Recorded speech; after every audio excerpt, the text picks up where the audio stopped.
Hi, I'm Troy from Studio 33 Guitar, and today we're talking about the most important strumming patterns that you need to know. With this handful of strumming patterns, you'll be able to play all of your favorite songs. Let's jump right in and have a look at the first strumming pattern.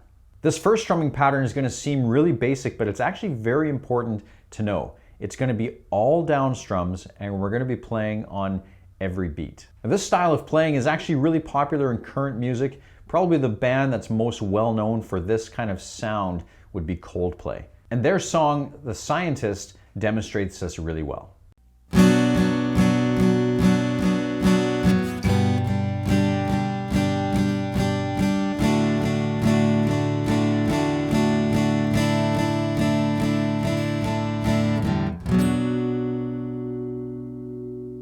So like I mentioned, this strumming pattern is all down strums, and we're going to be playing on every eighth note.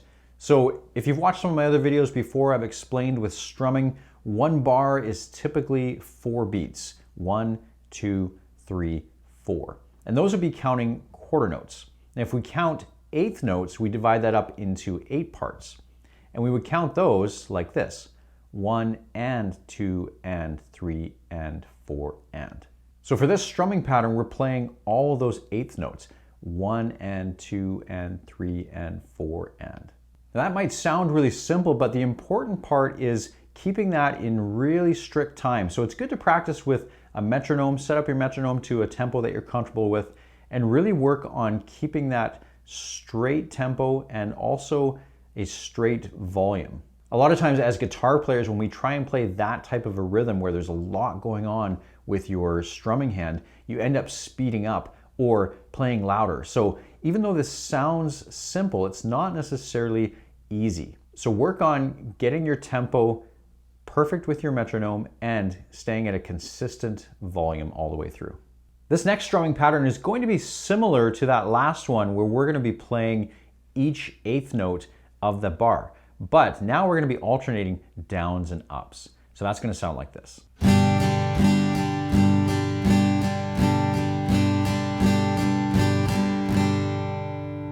Now again, that might sound really simple, and it is, but again, work on playing that with a metronome and getting your tempo to stay even, and also having your volume remain at the same level. An important thing to note about upstrokes is that you don't play all 6 strings on the way up.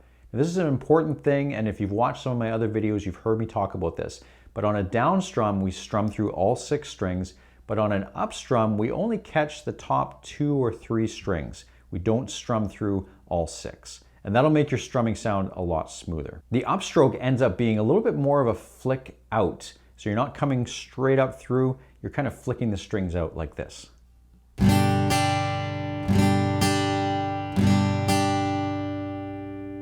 So this one will be counted the same way as the last one: 1 and 2 and 3 and 4 and. For this next one, we're going to do that same strum, but now we're going to leave out beat number 3. So we're not going to play the down strum for beat number 3, but all the rest of the strums are going to stay in there. So that's going to sound like this.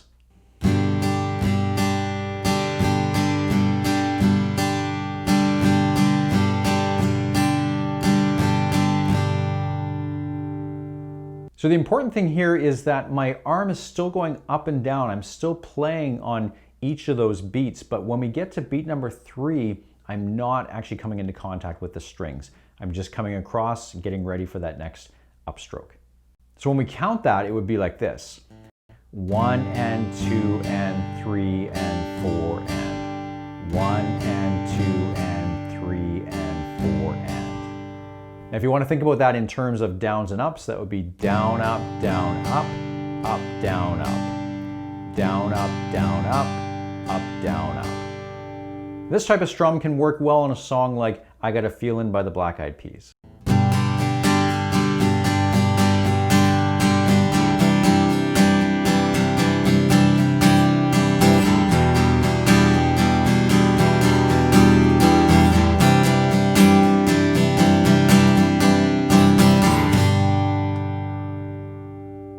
Now this next strumming pattern is probably the most popular strumming pattern and the most important one for you to learn. This one can be used in most of the popular songs. It's going to be actually very similar to the last one that we did, but now we're going to drop the upstroke in between 1 and 2. So that's going to sound like this.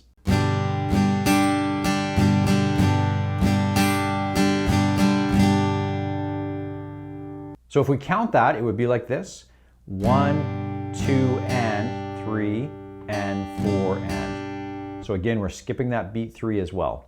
So 1, 2, and 3, and 4, and. Down, down, up, up, down, up. Down, down, up, down, up.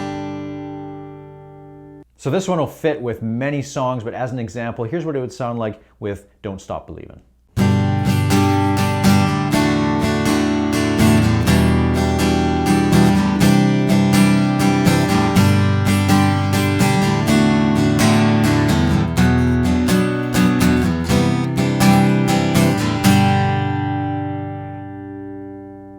For this next one, we're going to add in some 16th notes, which is going to be a quick little note after the word and. But we're not going to play them after every beat, so it's going to sound like this: 1, 2, and a, 3, 4, and a. So that word is actually a 16th note. So for this strumming pattern, our upstroke is just going to be on that 16th note. The other strums are all going to be down. So without strumming a chord, just the strings, that's going to sound like this: 1, 2, and a, 3, 4, and a. Down, down, down, up, down, down, down, up. Now this type of strum works really well for a song like Knockin' on Heaven's Door.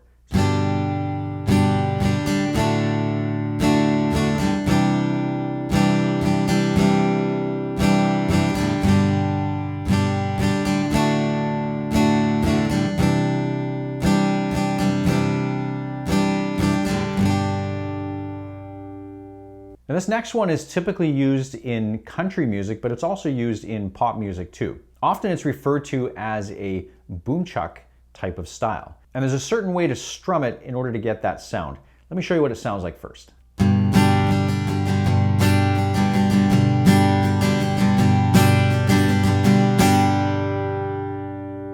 So for this one, we're counting it as 1, 2, 3, and 4, and. 1, 2, 3, and 4, and. But the important aspect of this, to get that boomchuck kind of sound, you want to hit the first down on the low bass strings. So either just the lowest string or the lowest 2 strings. You don't want to get the full strum. You just want to hit those low ones. And then on the second down strum, you're going to try and skip over those and concentrate more on the higher strings.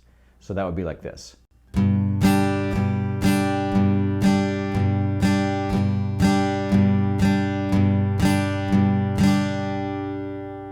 So that would be for beat 1 and 2.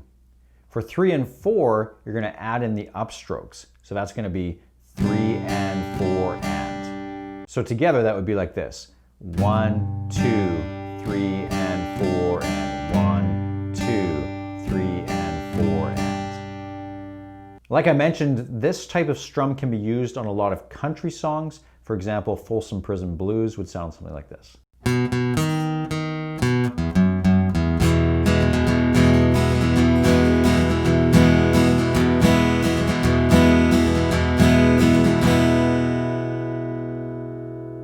But it can also be used on more modern songs. A good example of that would be Good Riddance by Green Day.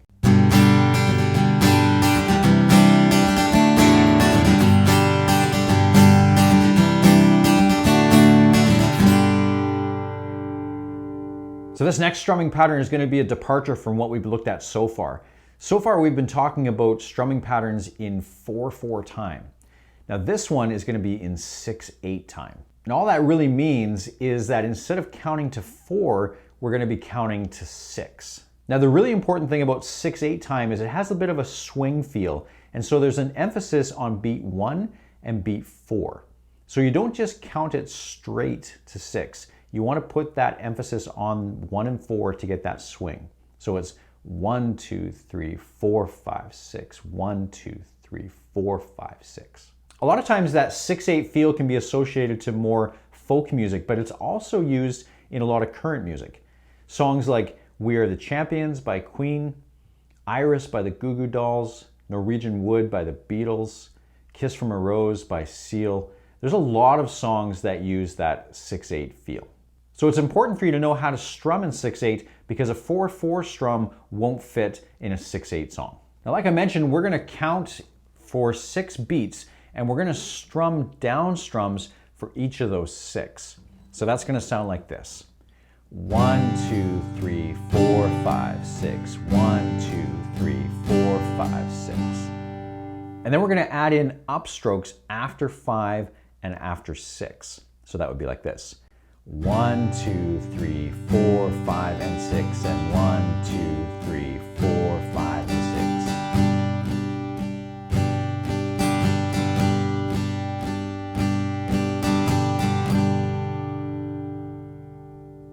Now there's other ways that you can strum 6/8, but that's probably the most popular strumming pattern for a 6/8 song. If you want to learn more about different strumming patterns, I've compiled a playlist right here. Click on that and watch some more videos about strumming patterns.